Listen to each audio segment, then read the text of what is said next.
welcome to this week's edition of the Best of the 10, where we bring you the most significant stories of the past 7 days. Parts of Britain have been battered by rain after torrential downpours brought chaos and tragedy across England and Wales.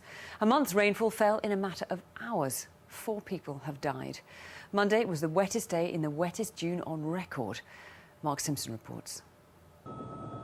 England underwater, in the middle of summer. Where there's flooding, there's danger. And in Hull, tragedy struck.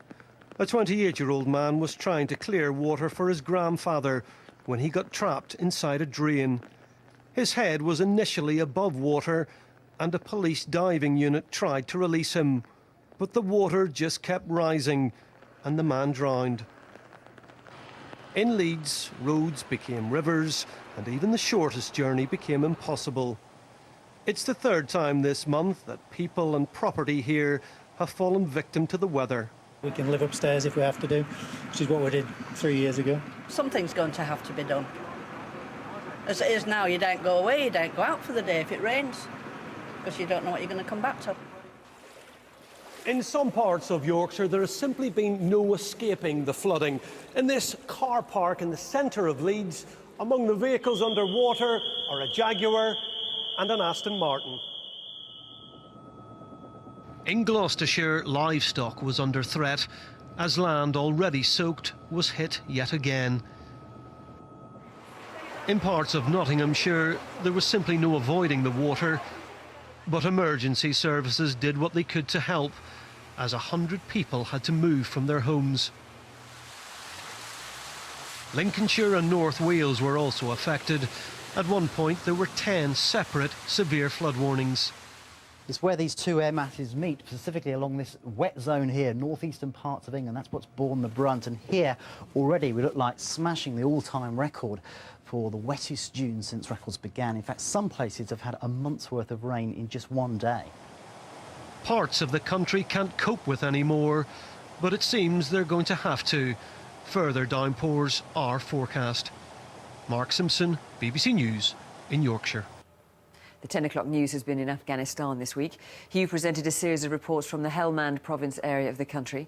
Before we hear from Hugh, our correspondent Alistair Leithhead has been to the front line to see the pressures faced by our troops. For more than a year, British troops have been at war in Afghanistan.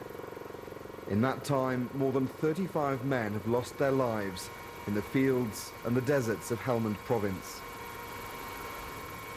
And as the landscape rolls south towards Pakistan, the Taliban takes control. We began our journey just a few miles from that front line. Busy towns and markets have been closed or looted. People forced from their shops and homes by the bombing and the fighting.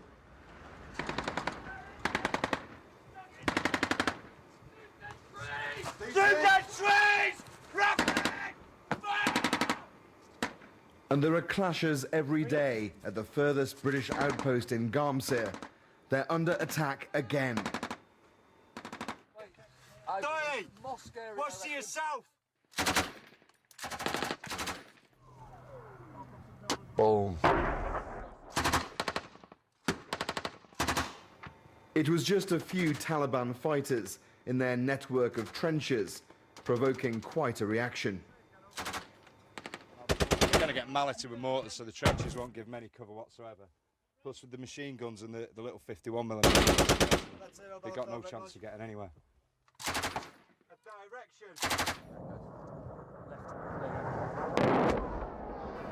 Despite the heavy fire, for an hour or more, there were no Taliban fighters confirmed killed.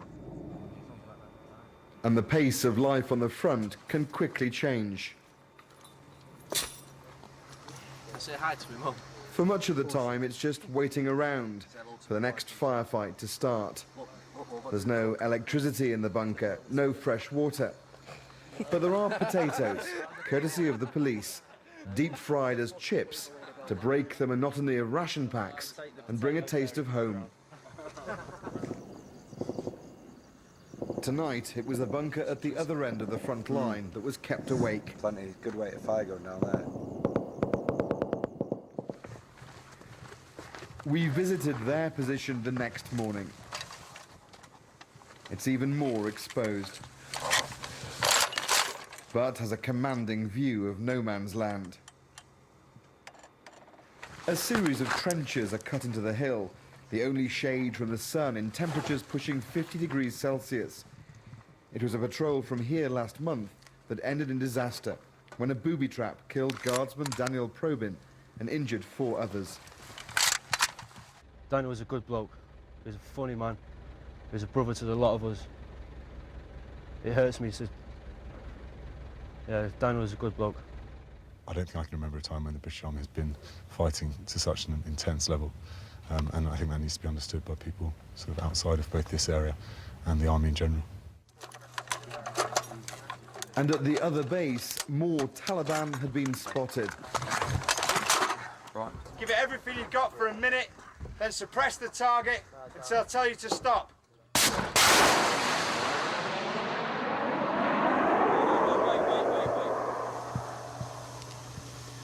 Boom! Fucking right. Rapid!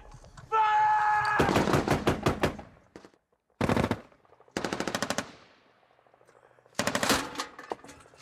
British forces began this engagement when they saw 2 men about a kilometre away in a compound. They opened fire with a rocket and since then have been throwing pretty much everything they've got at that target to try and pin them down. The one-way firing went on into the night. They think the blaze was an ammunition dump that was hit. Air power was brought in. But the bomb was dropped on the wrong compound. There are no civilians here, but it showed how easy it is to mix up targets at night. Hours later, it all began again against another suspected Taliban position. This will be a very expensive and difficult war to win through fighting alone.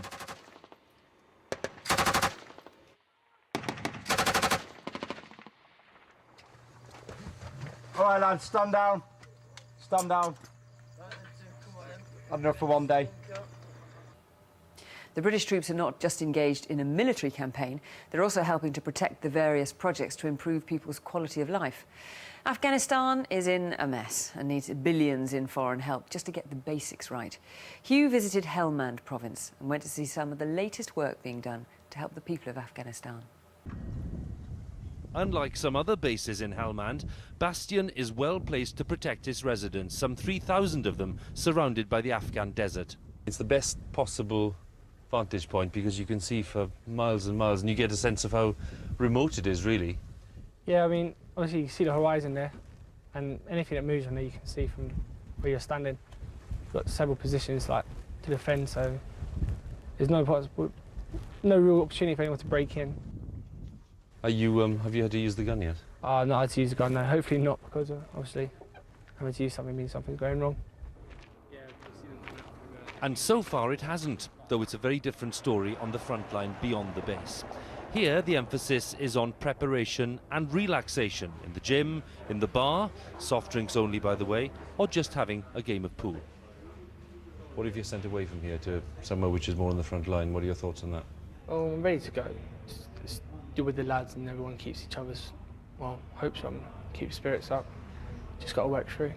But I mean, how do you confront the possibility that, you know, your life could be at risk? I haven't thought about that really, to be honest. But no? nah, it's just the way I see it is the job is the job. Ranger Jason Craig ending that report. The city's private equity firms have been forced to defend their battered reputation before MPs. There's a growing controversy over the low rate of tax paid in billion-pound private equity deals. Some of the main players in the industry argue their business is good for jobs and pensions. MPs accuse them of colluding over their answers. Here's our business editor, Robert Peston. Meet Mr. Murphy. He'd probably rather you didn't, because he's a private sort of fellow. He's a partner of KKR, a huge financial firm that's buying boots. And here's his great rival, Mr. Buffini. One of the most powerful figures in the City of London, he's the boss of Permira, owner of the AA, among other household name businesses. Robert Easton from the Carlyle Group. They're immensely wealthy partners of private equity firms which buy and sell whole companies. And today they testified about their activities to a committee of MPs. 3 years ago, nobody had heard of private equity and nobody heard of you. Now, we're both famous and nobody likes either of you. What are you doing wrong?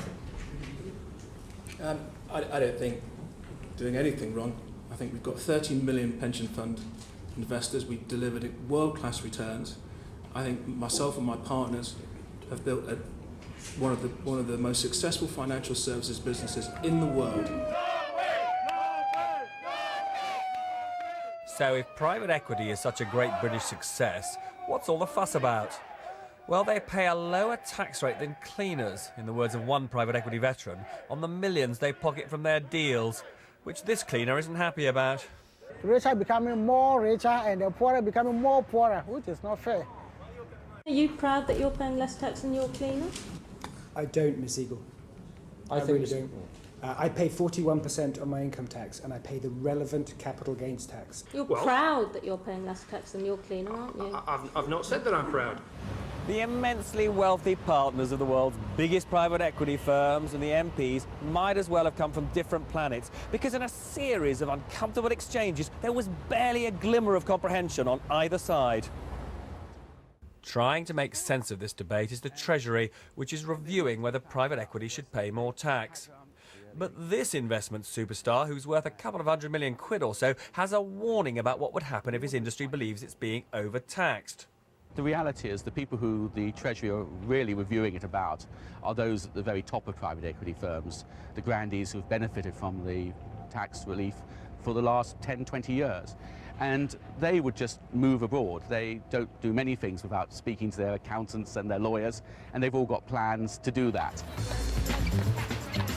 If the private equity stars depart these shores, there'd be a cost to Britain, so imposing fair taxes won't be easy.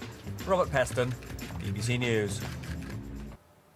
In the US state of Virginia, a mother of two has just started a 27-month jail sentence, cut down from an original sentence of 8 years for throwing a birthday party which she allowed 16-year-old boys to drink beer. Matt Fry reports from Charlottesville in rural Virginia. In the historic cradle of America, a question has arisen about the right balance between crime and punishment. The crime took place here 4 years ago. A 16th birthday party, 30 boys and several crates of beer. As a precaution, the mother says that she confiscated the guests' car keys. We went to see her in her new home, the county jail. Here, in the company of rapists and murderers, Elisa Kelly has just started a 27-month sentence for serving alcohol to minors. If I could just, run it back, change time, go back, that I wouldn't have done it. But what's done is done. And I guess I have to pay for it, so. What angers Elisa is not just her punishment, but also how her son's party was broken up by the police. Nobody drove at my party. This is on private property in a rural area. I was trying to stop it without a warrant. How many police officers were there when they raided? I would say there were every bit of 30. 30? And dogs. And dogs. Running dogs. Dogs chasing the kids through the woods. The overwhelming police response then matched what many here consider to be a very serious crime.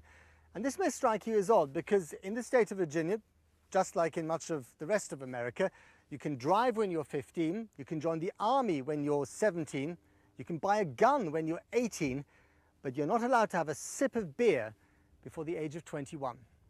So does this case represent Puritanism with a vengeance? Nonsense, says the prosecutor, who fundamentally disputes the mother's story. The lying to the parents, the lying to the police, and the inconsistent regard for the safety of their children by only taking a couple of sets of keys. I mean, this case was ripe for somebody getting killed. Teenagers and alcohol, always vexing, but for Elisa Kelly and her sons, a law broken is also a family destroyed. Matt Fry, BBC News, Virginia. And that's just about it for this week's Best of the 10. We'll be back with another Best of the 10 next week. Till then, Bye-bye.